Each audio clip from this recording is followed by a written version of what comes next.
This is the Aftermarket Radio Network.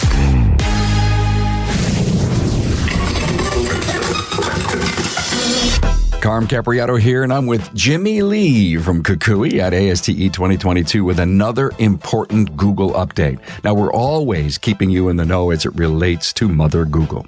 Now, Google is giving more credibility and weight to customer reviews. Now, it goes beyond their ranked star review, and it dives into what they wrote, word for word, literally. What does that mean for your shop? Well, keep listening to Jimmy and find out. Thanks to our partner Napa for providing you this episode. Accomplish more and start now. That's the motto of Repair Shop of Tomorrow, a Napa Auto Care exclusively endorsed vendor.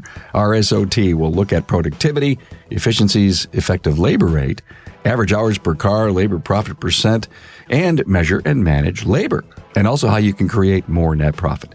Interested in Repair Shop of Tomorrow? It's available 440-545-1230 for a free 20-minute no-obligation consultation, or contact your servicing Napa Auto Parts store. Morning, Jimmy. Good morning, Carm. How are you? I am great. ASTE 2022. Yay. How cool is that? Again.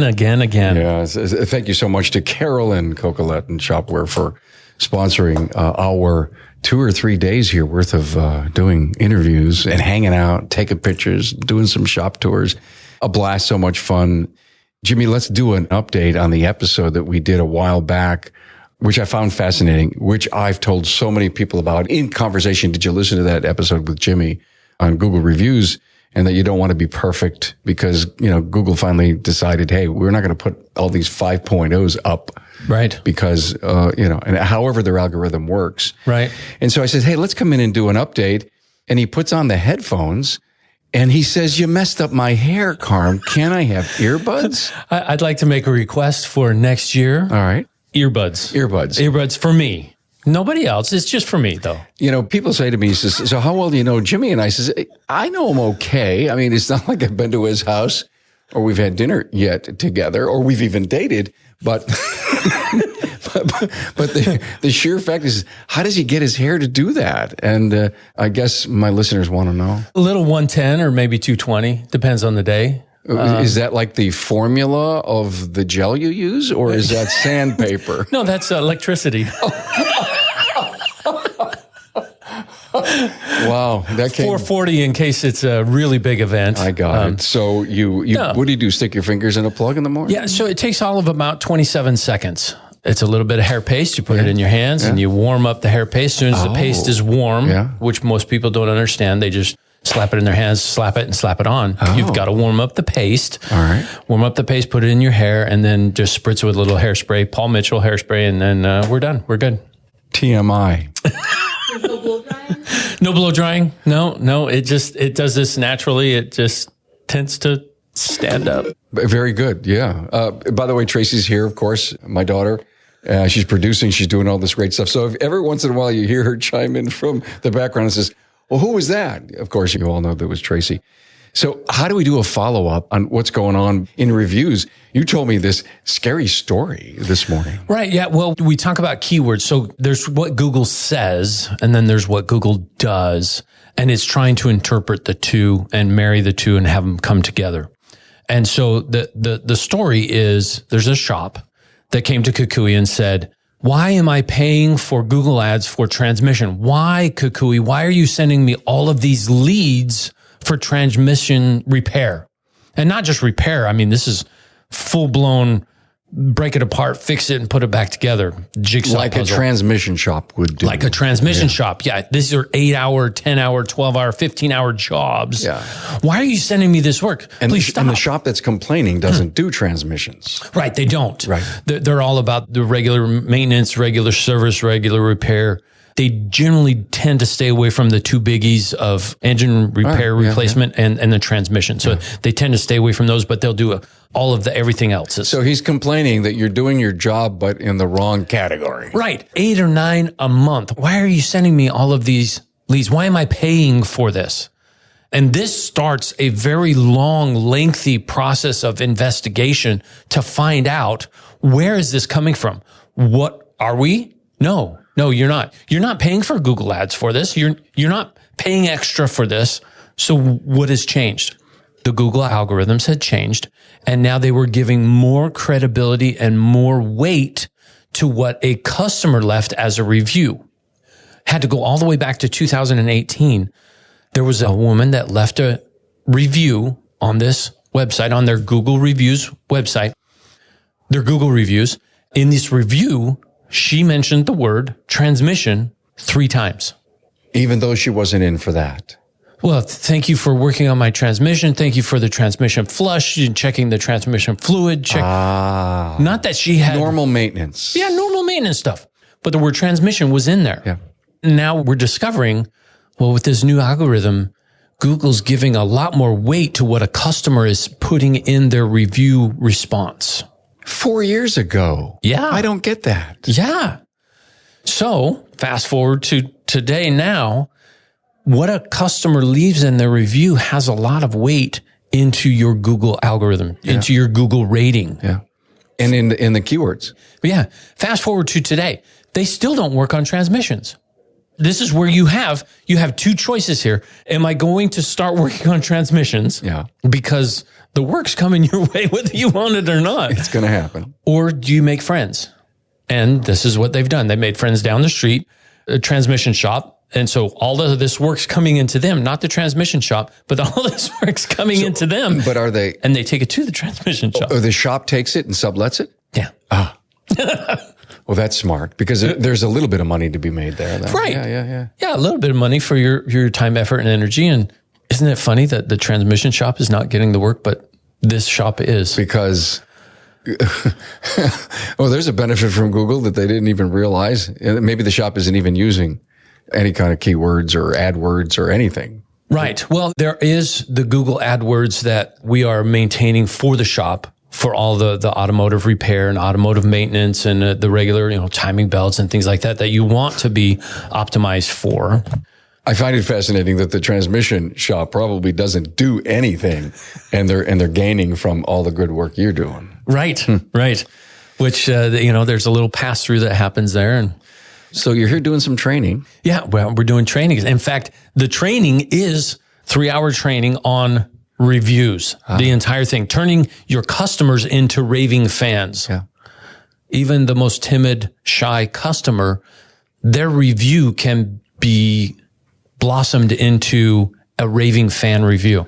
Is there any way that our service advisors can influence what they write? Now, I know we always say, hey, please, if you have a chance, you had a great experience. In the back of your mind, you had a great experience and you reach out to an individual. And there's so many ways today. You're sending a text. There's a lot of hooks in software today that gets that person to do a review. But do we have any influence? Yeah, absolutely. Start at phase 1 of the exit interview. Service advisor, as they're handing back the keys, they're accepting the money. Here comes the invoice. Thank you very much. By the way, in 3 days, you're going to get a link from us in an email, in a text message.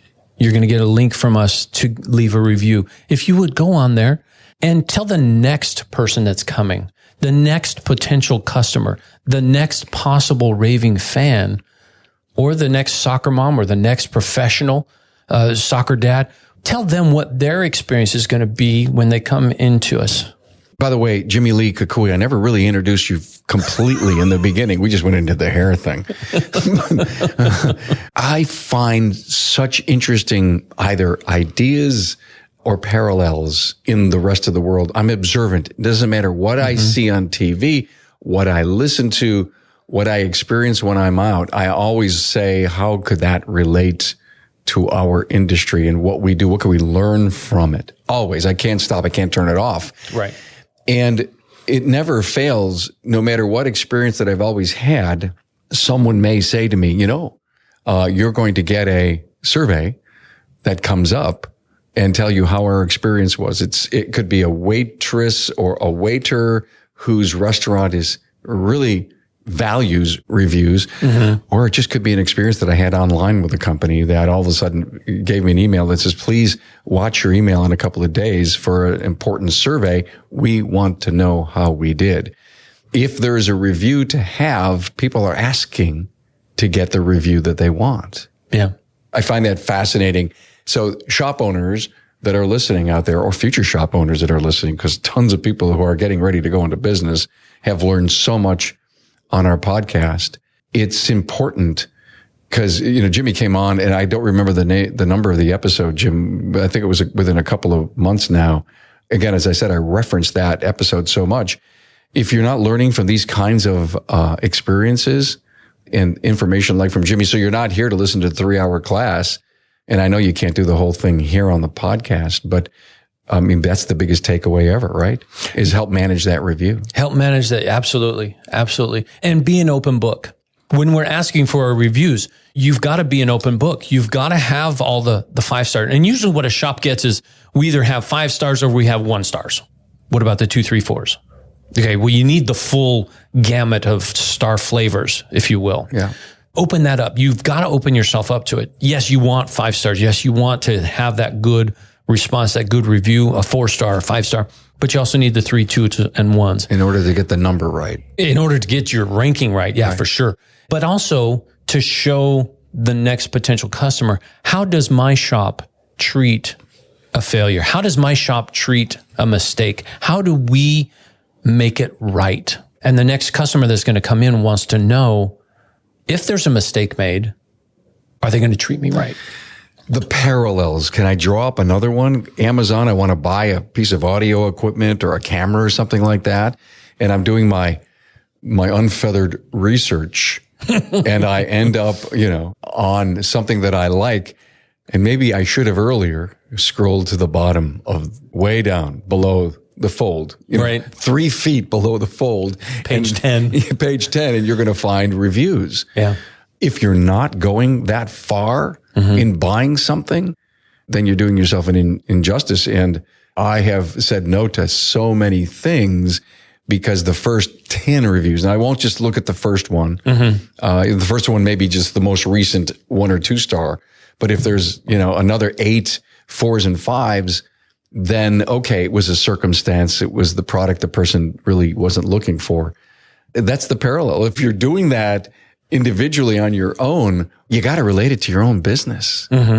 Yeah, because people are searching it, they're sorting it, and they're gonna look at the most recent reviews, the 5 stars and 4 stars, and they're gonna get that good experience. But then they're gonna sort it to see what's the 1 stars, and then they're gonna look at that. How recent are they? Yeah. How did they treat people? Am I going to be belittled? Am I going to be made fun of? That's what they're looking for, is how are you going to treat the mistake? What's the power of the most recent ones? The most recent is to show how the experience is going to be today. Yeah, it's so a lot of shops have reviews, but they're 3 years old. They're 6 years old. They don't even have the same staff anymore. So you've got to have those recent reviews. Hey, have you visited the Napa Auto Care member site lately? Well, since its relaunch in 2020, the Napa Auto Care member site has continued to evolve to keep members updated on all the Napa programs, promotions, member benefits, and business building tools to help your business thrive. Some features to the members site include never miss an update, stay current with notifications and announcements on the homepage, and view the dashboard featuring your shop's financial status. Also, take advantage of cost-saving member-exclusive promotions and a faster automated 24/24 peace-of-mind warranty submission process. Submit re-repair claims directly on the member site and easily check the status there as well. Now, typically the claim is settled and EFT or credit card payment is sent within 48 hours. Turn searches into a new customer with a referral tracker. Now learn more about how a consumer Napa online search for your shop can generate new customers at no additional cost to members. Use this popular customer tool to evolve your marketing strategies and to get the most business value. Own more than one Napa Auto Care? Link all your facilities to one login and access all the facilities to one user. You can also access the Shop Napa, Helm, or Pro Office website directly. You can also submit a Pro Image free look for a sneak peek at how you can co-brand your locally known name with the nationally recognized Napa brand. Also, submit online ASE certification renewal and test reimbursements. You also get exclusive access to dozens of industry-leading programs and solutions. Now, if you're a Napa Auto Care member, visit member.napaautocare.com to access the member portal and take advantage of these many member benefits today. Now, if you're not a Napa Auto Care Center, contact your servicing Napa Auto Parts store to learn more about how to join the Napa family. Do you find that all of your clients are really hammering reviews, doing good? Oh, yeah. Oh, yeah. I think of Precision Auto in California, Renee. She, a year ago, had 4,000 reviews on her website. Jeez. But 4,000. That's the most I've ever heard of in the automotive industry. Fast forward to today. Yeah. She has 5,000 reviews on her website. 5,000. What do you make of that? She's searching it. She's going after it. She wants that information to be on the website. She wants her raving fans to spread the word. She wants potential customers to see 5,000 people are saying, this is a good shop. I had a good experience here. You're going to have a good experience here. You definitely want to come and go to Precision Auto. Is Google going to do something with the quantity there? They see that on the website. Now, so that's also the trick. It's on there. They're searching it. They're crawling it. The Google bots are. How about the Google review site? How many Google reviews did she have? Well, if I go back 2 years, she only had 6. So now we shine a light on this to say, this is the Google review platform. You want to have reviews here as well. So she started putting focus there. And in 6 months, she went from 6 to 185. The next 3 months, 285. To current, she's up over 400 Google reviews. Now, the good and the bad of Google reviews is once you go on as a person, once you go on and leave a Google review, when you come back, you can revise the review, but you can't leave another standalone review. Anytime you come back to review the shop, you've got to revise your original post. No. So when I go back to a shop, when I go back to my shop, I go back and I leave a review, but I put in update. Okay. So I've got 7 years of update information on one entry. Mm-hmm. I see. Mm-hmm. So I can't go out and say, so if in 3 months I go back for some more work, I don't do go in for another oil service. I don't do a new, I do an update. Right. Yeah. I did not know that about. So that's why she has 5,000 on her website, because Joe Smith has gone on and left 10, 15, 20 reviews on her website, which is totally good. Okay. On the Google, he can only leave 1, and now he's got to leave updates. Okay. So having 400 or 500 Google reviews that are updated, she could have 1,000 there. Oh, yeah. For all we know. Oh, absolutely. Because of the updates. So on her website, she's got, you say 4,000 or 5,000. Google looks at that, and will they put a value to their algorithm on that? Absolutely. Absolutely. So one of the things that when it comes to websites that you want to have is unique content. Unique content. So by having those reviews on the website, this is a tremendous amount of unique content. And this goes back to the exit interview. Is the service advisor setting up the exit interview so that the review lists out their vehicle, lists out the services that were performed? So my review might say, thanks for working on my 2012 Ford F-150. You make the shocks, struts, oil repair, oil flush. I call it a royal flush when I get all the fluids changed in my vehicle. And I list them out because I know Google is going to look at this information. In the exit interview, the service advisor can build that up so that the customer knows what type of things to leave in their review. Yeah. It helps in the Google algorithm to see that this shop works on transmissions. Thank you so much for this. I just had a fleeting thought about websites. Mm-hmm. Are there any pages that are more visited than others? That's a good question. So on your website, the homepage is always top of the list. Yeah. And then any landing pages that you are specifically going after, Lexus or Toyota or BMW or Mercedes, if you've got a landing page that is that specific, okay, that's where you may go on and say BMW expert. And so that landing page would be hit. Homepage, super hot. Landing pages, specifically targeting niche cars, vehicles. Mm-hmm. Yeah. And then the About Us page. That's where I was headed with this. Thank you for going there. That's the third one. The About Us page is so important. You've got to have testimonials, technician testimonial, customer testimonial, and what makes your shop unique. I look at a lot of websites, a lot. And I scratch my head when I don't see an about us that draws me in, that tells me the history or the story of the company, that shows no pictures of anyone. And then I go to websites and there's 20 technicians, big company. They're all there. You can click, you can see their bio, their loves, their likes, and the things that are going on. And their certificates. And so Jimmy, this is a great benefit of doing this discussion. Your About Us page needs to get better. Oh, absolutely. Absolutely. It needs some attention. It needs some love. It needs some love. And put on videos. Pictures are good. Videos are better. There's a time and a place for a smartphone video, social media. We put on a headset. We have a quick microphone and we're bouncing all over the place doing a quick video. That's a short-lived video. It's on your website. When it comes to your About Us page that lives for a very long time, get a customer testimonial where you've got good lighting, good audio, because we know the audio is what people are going to listen to. If it's very scratchy, if it's hard to listen to, they're not going to listen to it. Yeah. Have good professional customer testimonial, technician testimonial. Most technicians don't like sitting in front of a camera, and that's okay. Give them 4, 5, 6 takes, 12 takes, whatever it takes to get that conversation, get that nugget that you want to put onto the website. It reminded me of Patrick Egan. Yeah. Patrick does a phenomenal job. Spark. Yeah. Spark Interactive, right? Mm-hmm. Oh my God.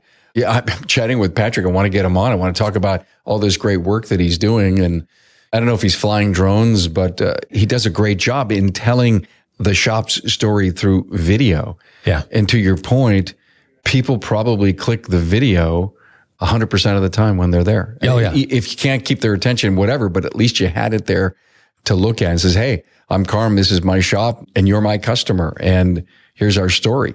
And the story to me of many companies, they're not being told.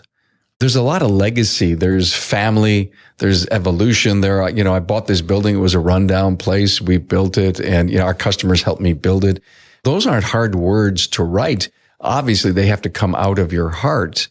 I would say that anyone who has passionately slaved from being a technician and all the way up the ranks to having, a great company today needs to get in front of that camera, that mic, and tell that story. Some About Us pages keep me there for a couple of minutes. I mean, you can see on the website how long people hang out, right? Right. Yeah, absolutely. So, maybe that's the angle. If you're listening to this, no matter who your website provider is, find out how long people are hanging out on your About page or all of your pages. See if the homepage is up there, if the specific vehicle's up there, and how many are hovering over your homepage, because that is your story. It is. It's your story, and you've got to make sure you're telling it well. So give me another really great thing you're going to drop at your class. The power of blogs. So we talk about unique content. Google needs unique content. They've given a lot more credibility to the blog, and the blogs need to be consistent. So what I see a lot of shops do is for 3 or 4 weeks, 3 or 4 months, they'll put a blog out, but then they stop. And the Google bots, they really enjoy that additional information, that unique content. Blogs are going to have a lot more power in going forward and promoting your website. Post a blog once a month. Could just commit to it. I can't write. Jimmy, are you kidding me? How do I do this? What do I do? Hire a writer. Have somebody write it for you. I know. What's it cost? $100? They're out there. $125? Yeah. $200.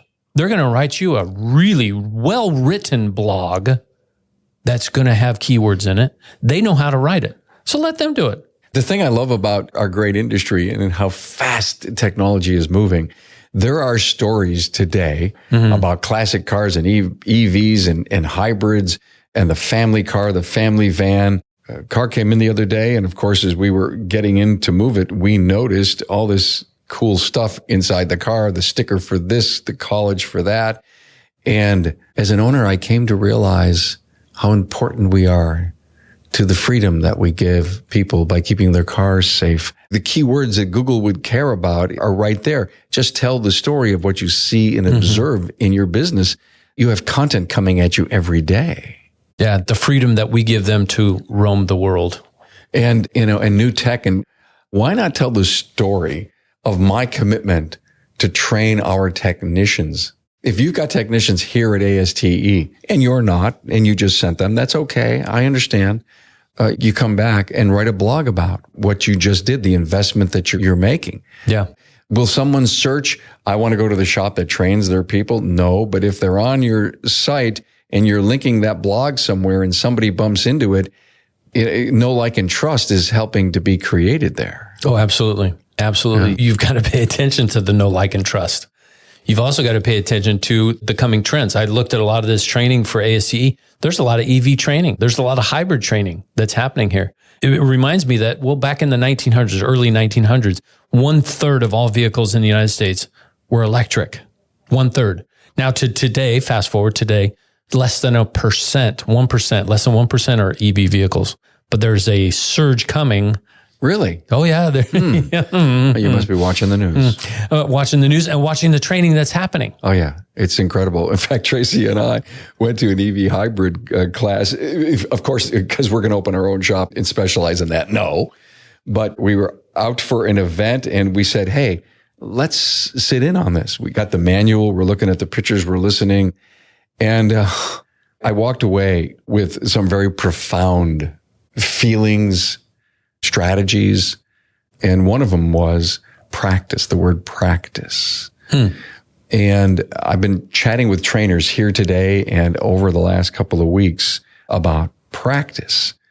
And the trainer was saying, if I could only get the guys who came to my class to take what we taught them and what they learned and try to implement it or practice it within the first 30 days, the level of retention will be much higher. Oh, yeah. And so I'm going with this, even a business management class, even coming out of your class, at the end of your class is, listen, the key word is practice. So I want you to all go out and get your gym wear. We're going to come in. We're going to do some jumping jacks. We're going to practice physical education. No, I want you to practice the brain stuff that you just learned. I want you to go out and implement. Yeah. Or would you do me a favor, do a case study on what we just talked about on your own personal thing, be it a case study for technology and vehicles or a case study on business management theories and marketing, and, write it down. And the minute you do and implement, and you're going to remember it and you're going to learn it. Jimmy Lea is here to tell you this stuff, not because I like to talk, not because Kukui brought me here. It's because I want you to learn something. Yeah, I want to make a difference. I want to make a difference in your life and in your shop. And to your practice, I think of Seth Thornton. He went and bought a Tesla. Why? Years ago? For his wife to drive it. He did buy it for his wife, by the way. And she still hasn't driven it yet. Because he took it apart to find out. Yeah. What is it? What's in there? Yeah. How does it work? Yeah. How can I fix it? How can I help the industry to understand the Tesla? I think of Christopher Peterson, Northwest Automotive in Montana, bought a Tesla. Why?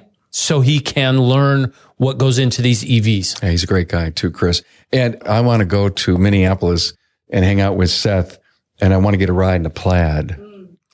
He took me for a ride. I squealed like a little girl. I had to tell him to stop.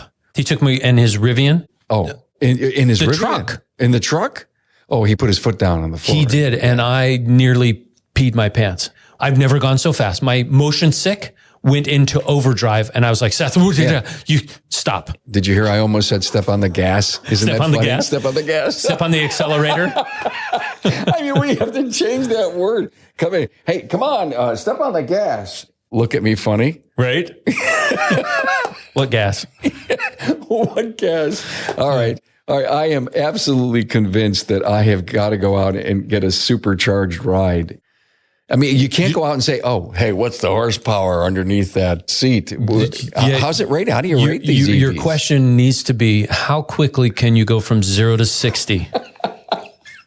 And the Rivian does it in 3 seconds. Tesla's is sub 3 seconds. Yeah. They're fast. They're freaky fast. So, okay, Jimmy comes in. We talk about, how did we get here? It doesn't matter. It doesn't matter. I'm listening to you, and my mind on this other side is racing, so fast on all these things that go on in life. And to me, it's what we do here on the podcast. We bring these kinds of stories, this business acumen, these strategies to the industry. Been doing it for going to be 7.5 years, 1,000+ episodes, and everyone in our network is participating so well, bringing such great content. So Thanks for being part of this and for being here and on such short notice. Thank you, Carm. Thank you for the invite. Appreciate it. Thanks for all that you do. And I still don't have those beads, but one day, maybe, just one day, maybe Trace will have beads. I already have a set. You have a set? Yeah, it's at home. When She says as she flicks her hair, I have a set. Oh my God! All right. No, I Well, did that. so if Trace, what do you think if I put my hair up like Jimmy's? I think you could get a set of beads. Well, we'll test it when we go to sets. Oh yeah, it will go to Seth's. Take me for a ride. And woof, there goes my hair. Jimmy Lea KUKUI, thanks for being here, man. Thank you, brother. Thanks for being on board to listen and learn from the premier automotive aftermarket podcast. Until next time.